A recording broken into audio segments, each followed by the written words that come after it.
Larry Brown and the other sure-handed backs, and the top-ranked passing attack becomes a ball-control tactic to sustain a winning tradition.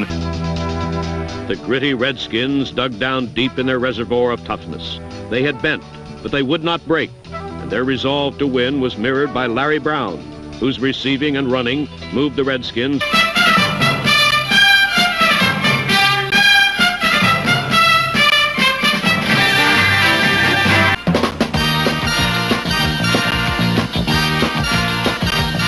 Number 9, Christian Adolph Sonny Jurgensen still had his slingshot. The 43 play, the give the ball to Larry Brown play, was an effective running attack.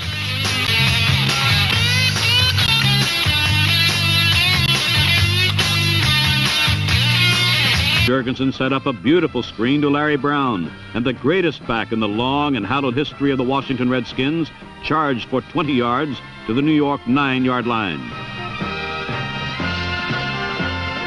A replay shows why the screen and the sweep are quarterback's two most devastating weapons when attacking the defensive corners. A slicing block from John Wilbur sprung Larry Brown past the Giants' right linebacker, Pat Hughes, number 56. Then Brown's bold strides brought him to a head-on meeting with the Giants' cornerback, number 45, Pete Athos. Having collapsed Athos, Brown bulled through one more attempted tackle until his assault was brought violently to rest inside the New York 10-yard line.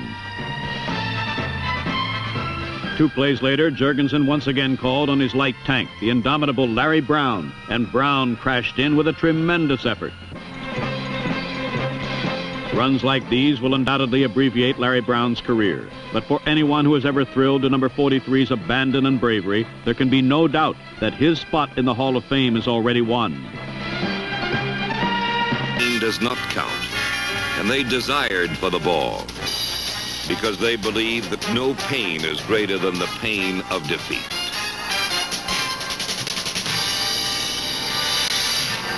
First-year man hit his stride. He rushed for 888 yards, the most ever by a Redskin rookie. With a strike to Larry Brown, which made it Skins 10, Cards 16. Up to the challenge of a winning tradition.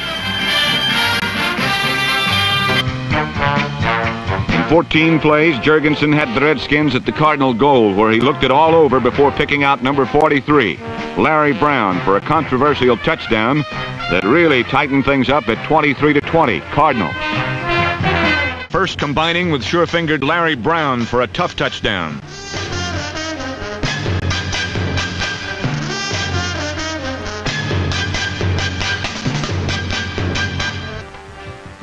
Wobbly-legged Sonny Jurgensen stood in for Billy for just one play and threw a touchdown to set back Larry Brown.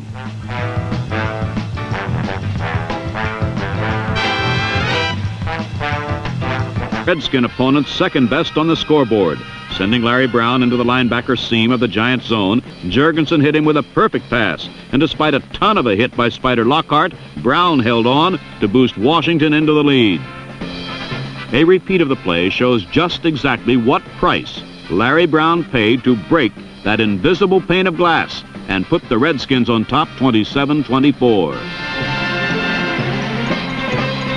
As if he were bone china or some breakable, irreplaceable item, Charlie Haraway swooped in to gather his comrade off the goal line, and woozy and rubber-legged Larry Brown received the affection of his teammates. Billy Kilmer completed the drive in 11 plays, finding Larry Brown for a 7-yard touchdown. The Redskins missed the point after, and the score was 9-6 at the half. Late in the game, Billy Kilmer connected with Larry Brown, and the Steelers' lead was narrowed to 21-16. And driving the Redskins... Try that resulted in a touchdown to Larry Brown, but by then it was too late.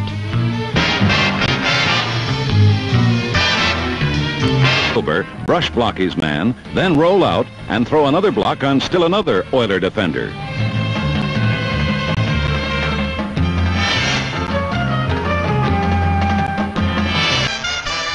The second to lonesome Larry Brown.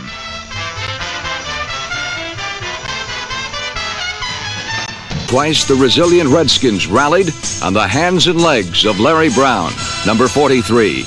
Kilmer faked up the middle, then screened outside to Brown, who ripped into the end zone from 27 yards out.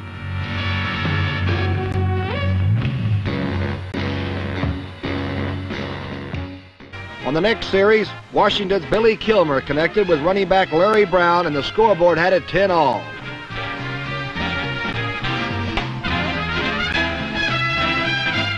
Coach George Allen found Larry Brown's score finger-licking good. And it was his hope that the Skins would whip the Browns for the first time in the last 12 attempts. Behind Kilmer and Brown and a rugged defense, Washington's mistakes were invisible as the Redskins brushed by New Orleans 24-14 to take a commanding lead in the NFC East. Continued to hammer Larry Brown into the Giants, freeing him for 35 yards on a touchdown drive in the final period.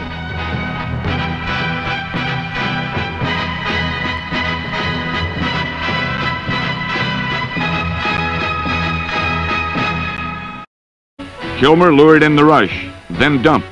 Lynn Hoss and John Wilbur threw crushing blocks, and number 43 recaptured the raucous, robust style that made him MVP in 1972. Late in the third period, Billy Kilmer turned to Larry Brown on a screen pass. Brown, who had been fairly shackled for 44 minutes, then burst his chains. Flexing his enormous desire, he ran 89 yards on a painful ankle to put the Jets behind 28-10.